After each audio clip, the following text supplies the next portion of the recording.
শুধু দলের ছিল, আন্দোলন তো সবার ছিল, এর মাজলুমদের ছিল, ফ্যাসিবাদের বিরুদ্ধে ছিল।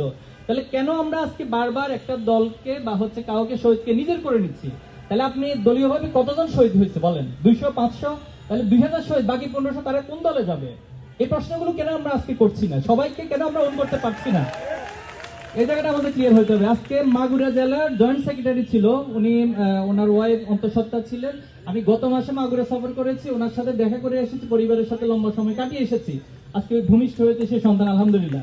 তো এই যে সবাইকে অন করার মানসিকতা যদি না নিতে পারি, তাহলে আমাদেরকে আবার সে 71-এর যে পরিণতি, দলীয়ভাবে সবকিছু অন করা, দলীয়ভাবে সব ক্রেডিট দাবি করা, তাহলে সেই পরিণতির দিকে 2400 যাবে। এই দিকে আমি সতর্ক থাকতে বলবো।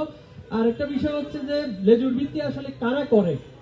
আমি এখানে আজকে উপস্থিত সবার কাছে চ্যালেঞ্জটা ছুড়ে দিতে চাই, এটা নিয়ে একটা কম্পারেটিভ স্টাডি হোক, এটা নিয়ে একটা একাডেমিক স্টাডি হোক।